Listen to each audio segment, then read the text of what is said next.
السلام عليكم ورحمة الله وبركاته. الحمد لله ناصر السنة والإسلام والدين بأهل السنة، وصلى الله وسلم على نبينا محمد وعلى آله وصحبه وسلم. حياكم الله أعزائي المشاهدين مع حلقة جديدة من دعاة على أبواب.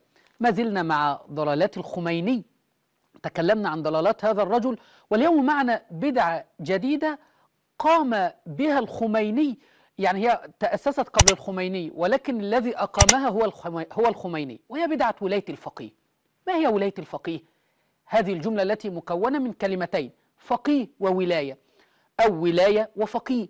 فما هذه الجملة وما معناها وما الذي فعله الخميني؟ أول حاجة، الشيعة الإمامية الاثنى عشرية بيعتقدوا أن الإمام معصوم، بيعتقدوا بعصمة أئمتهم، وإن الإمام معصوم، بالتالي لا يختار الإمام إلا الله. نقول لهم: لماذا لم تختار الأمة إمامها؟ يعني مثلا اجتمعوا على أبو بكر رضي الله عنه، لماذا لا تجتمع الأمة على رجل وتسميه إمام؟ يقولوا: لا، الإمام معصوم فلا بد أن يكون اختياره من الله تبارك وتعالى. وظلوا على هذا الأمر أكثر من 1000 عام، يعتقدون بهذه العقيدة أكثر من 1200 سنة. ثم خرج رجل يسمى النراقي، عالم من علماء الشيعة، من حوالي 200 سنة، اخترع عقيدة ولاية الفقيه. بتتكلم على ايه؟ اول حاجة، الشيعة بيقولوا خلاص ان لابد اختيار المعصوم يكون من قبل الله تبارك وتعالى. نلاحظ ان بدعة ولاية الفقيه قلبت الموازين عند الشيعة، لان الشيعة اخر امام ليهم اللي هو كان يعلم علماء الشيعة ان محمد العسكري ان الحسن العسكري لم ينجب، فاخترعوا عقيدة الغيبة، ان الامام ظهر وغاب غيبة صغرى وهيخرج، وبعد الغيبة صغرى برضه ما خرجش، فقالوا بالغيبة الكبرى. فقعدوا 1200 سنة مستنيين الامام يخرج، اللي هو الامام المهدي بتاعهم، مستنيين ان هو يخرج، لم يخرج. فين الامام؟ لم يخرج. بقالكم يا شيعة اكتر من 1200 سنة بتقول اللهم عجل لوليك الحجة ولم يخرج. فانتوا امام امرين: اما الامام ده خيال وأنتم تنتظرون خيال، وإما أن أنتم بقالكم 1200 سنة ما خرجش رجل صالح يتقبل الله تبارك وتعالى دعاءه. فضلوا على هذا الأمر حتى قال الخميني: إحنا كده كل حاجة معطلة، الجهاد معطل، الجمعة معطلة، نعمل ايه؟ قالوا نخترع ولاية الفقيه، ان يقوم ولاية الفقيه. هذه الكلمة المكونة من جملتين: الفقيه اللي هو عالم الدين الشيعي، والولاية اللي هو ولايته للمهدي الاثني عشر، الامام الاثني عشر عندهم الثاني عشر. فقالوا هيخرج الولي الفقيه ويبقى مكان الامام، هو هيقوم بكل واجبات الامام. فخرجوا الشيعة عليه وقالوا: لا، انت كده اصبحت امام، واحنا كده اصبحنا مثل اهل السنة والجماعة، احنا ممكن الامة هي تختار امام، وانت جاي بعد 1200 سنة تغير من ديننا. فاصبح الولي الفقيه مكان النبي. النبي اولى بالمؤمنين من انفسهم، لا، والولي الفقيه اولى بالمؤمنين من انفسهم. تعالوا بينا نشوف كمال الحيدري وهو بيعرف لنا ما هي صلاحيات الولي الفقيه المطلقة. هيا بنا نشاهد هذا الفيديو سوي.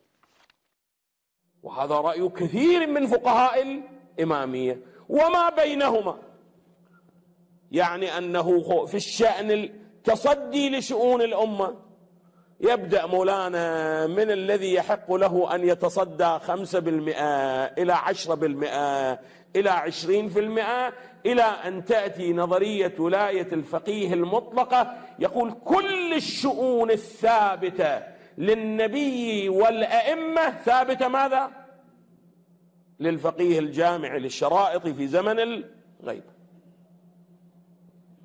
حتى قوله تعالى: النبي أولى بالمؤمنين من أنفسهم، الفقيه الجامع للشرائط أولى بالمؤمنين ماذا؟ من أنفسهم. وهذا بحث ندعو الله واقعا أن نعرض له، طبعا إن شاء الله تعالى إذا عرضنا له بمقدمات هذا البحث، وأيضا نذكر خارطة الطريق عندنا أو خارطة البحث. كل الشؤون الثابتة للإمام للنبي صلى الله عليه وسلم وللإمام الأئمة عندهم ثابتة للولي الفقيه.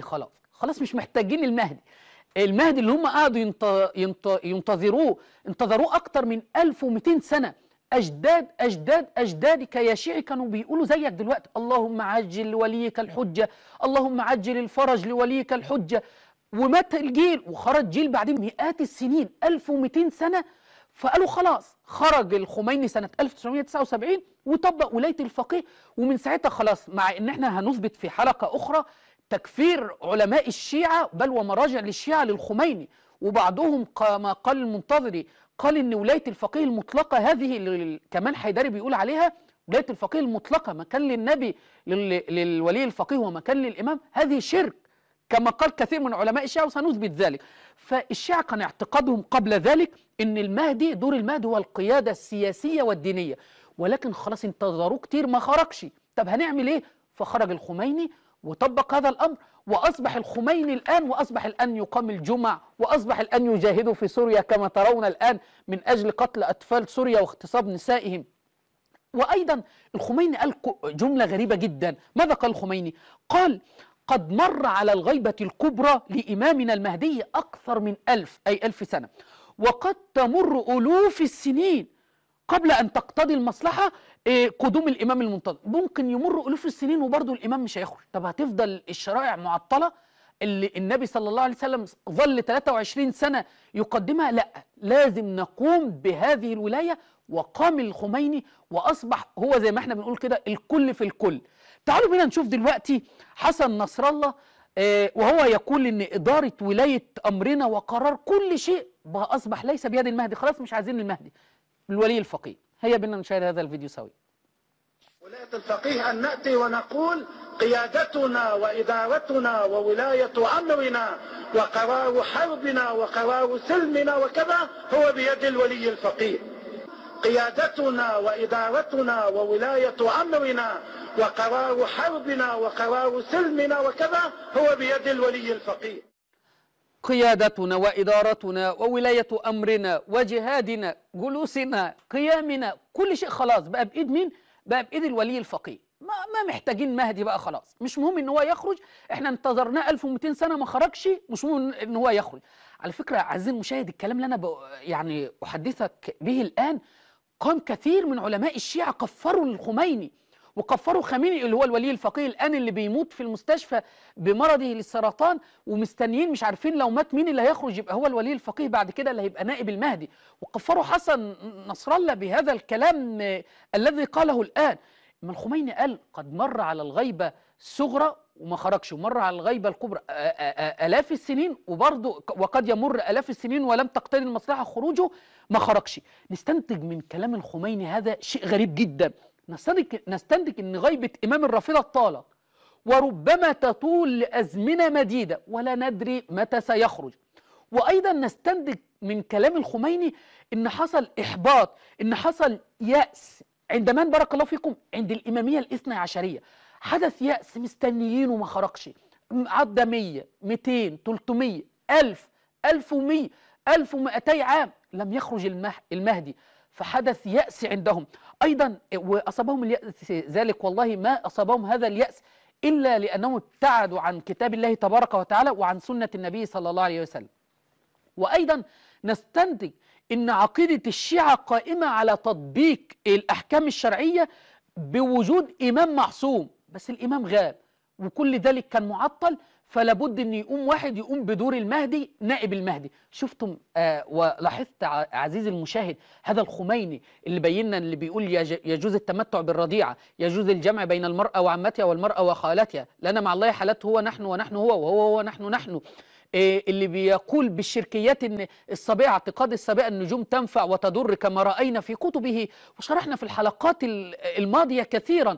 هذا الرجل هو الذي يقوم مقام المهدي الآن. بالله عليك، انتهى هذا الرجل ولسه هندخل خامنئي ونأتي بضلالات خامنئي كما أتينا بضلالات الخميني. خامنئي الآن هو نائب المهدي. بالله عليك، هل يعقل أن يكون رجل إمام في الكفر والضلال ونشر الفاحشة يكون مكان المهدي المنتظر؟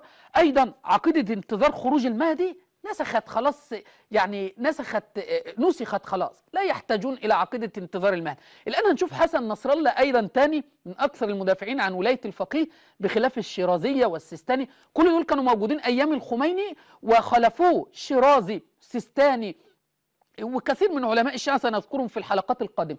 الآن هنشوف حسن نصر الله وبيقول إن تخطيط الأمة أيضا ليس بيد المهدي، خلاص لا يريد المهدي، بيد الولي الفقيه. هيا بنا نشاهد هذا الفيديو سوي. في بعض اللقاءات التي حصلت مع السيد خامنئي قال له بعضهم يجب أن ترسلوا مثلا لجنة إلى لبنان تدرس الوضع السياسي. قال لهم نحن لسنا بعيدين عن لبنان، نحن نعرف ماذا يجري في لبنان. لا أريد أن أدخل في هذه التفاصيل، لكن الإمام الذي يخطط هو يخطط للأمة. المجتهدون تأتي أدوارهم في كل بلد مكمل لخط الإمام ولمشروع الأمة الإسلامية الواحد. خلاص أصبح اللي يخطط للأمة، وأصبح اللي يقوم بإدارة الأمة وولاية الأمة والجهاد، كل شيء بيد ولاية الفقيه. يعني أعجب شيء إن أنا شفت فيديو النمر هذا وهو بيتكلم أمس، يعني كان فيديو قديم، بيقول نحن نريد تطبيق ولاية الفقيه في بلاد الحرمين، وأيضا يريدون تطبيق ولاية الفقيه في البحرين وفي مصر، بل وفي كل مكان. يريد أن كل يبقى مرجعهم اللي هو خامنئي، ولا نستطيع أن نتكلم معه، نعامله كأنه معصوم. هذا علماء الإمامية الاثنى عشرية اللي رفضوا ولاية الفقيه قالوا إن معناها استبداد الفقيه الواحد بالولاية العامة المطلقة. دي الولاية العامة المطلقة ده استبداد من الفقيه. يعني هذا كلام الخميني، احنا زي ما احنا بينا أول واحد أقر هذه الولاية أو أقام نظرية ولاية الفقيه، أو أول واحد طبقها على أرض الواقع كان الخميني. إما شال الشام محمد رضا بهلوي، وعارضوا الكثير من الفقهاء بينهم شريعة مداري والطبطبائي الشيرازي والخوئي. يعني الخوئي كان موجود في هذا الوقت، ولو تتذكروا في الحلقة الماضية ما بينا تكفير علماء الإمامية للخميني، وبينا أن الخوئي كان يصف الخميني بالحمار، والخميني رد عليه وقال له أنت كالبهيمة التي همها علفها، لا تهتم إلا بعلفها. وبينا هذا الفيديو من كلام الشيخ الغزي اللي هو شيخ شيعي أيضا. فأصبح الخميني خلاص استبد بالولاية الفقيه، لا نحتاج إلى إمام ولا نحتاج لأحد، خلاص احنا عندنا الولي الفقيه نائب الإمام. خلاص بقى لو الإمام عايز يتأخر ويتغيب أكثر من آلاف السنين، خلاص احنا استنيناه 1200 سنة ما خرجش، فخرج بهذه الولاية. وأنا يعني متى يشرق نورك أيها المهدي، كتاب للشيخ عثمان الخميس، اللي لو أحد أراد أن يتوسع في ولاية الفقيه كتاب جميل جدا رائع، يعني تستنتج منه أيضا ضلال هذه الولاية الفقيه. أيضا يعني ولاية الفقيه هذه أتباع ولاية الفقيه أصبح يعني الدولة بتاعتها الآن هي إيران، وبيحاولوا الآن زي ما احنا سمعنا من حسن نصر الله إما سئل عن لبنان فقال لا، لبنان خلاص. الإمام خامنئي قال إن إحنا مع لبنان أصلا، فهم يريدون الآن تطبيق ولاية الفقيه فين؟ في لبنان. وأيضا بيرتبوا لذلك أين؟ في البحرين. إن كله يرجع إلى من؟ يرجع إلى خامنئي. بالله عليك يا شيعي، لماذا هذه العقيدة تستجد دائما؟ عقيدة الإمامية الاثنى عشرية. ليه عقيدة الإمامية الاثنى عشرية في استجداد دائما؟ الأول كنتم لا ترون أن أنتم تختاروا الإمام، وخرجتوا قلتوا أهل السنة والجماعة اختاروا الإمام بإيديهم. أهل السنة والجماعة ازاي يقولوا إن أبو بكر إمام والإمام هو علي بن أبي طالب؟ كنتم تنكرون علينا، والآن أصبحتم تفعلون مثلنا ورجعتم إلى ما كان عليه أهل السنة والجماعة. بخلاف طبعا لا يجوز ولا يصح أن نقارن بين أبو بكر رضي الله عنه وبين الخميني اللي احنا يعني فضح بسبب كتبه بعد أن هلك هذا الرجل. وفي الختام، في ختام هذه الحلقة نوجه رسالة إلى كل من يؤمن بولاية الفقيه، ومنهم أسد قصير اللي بيحاول يدافع كثيرا عن ولاية الفقيه على قناة الكوثر. نحن نطلبه في مناظرة حول ولاية الفقيه، وهل هي على ما قال الله قال رسوله؟ نحن عندنا الأدلة اللي استدللتم بها من القرآن ومن السنة، الأدلة المتشابهة التي يعني استدلال باطل منكم. نطلبكم الآن لكل من يؤمن بولاية الفقيه أن يأتي إلى شاشة صفا ويحاورنا ويناظرنا في ولاية الفقيه. هل هي على ما كان عليه آل بيت رسول الله صلى الله عليه وسلم، أم هي عقيدة خمينية باطلة؟ هذا وصلى الله وسلم على نبينا محمد وعلى آله وصحبه وسلم. اللهم اهد عوام الشيعة وخذ بأيديهم إلى مذهب أهل السنة والجماعة. هذا وصلى الله وسلم على نبينا محمد، والسلام عليكم ورحمة الله وبركاته.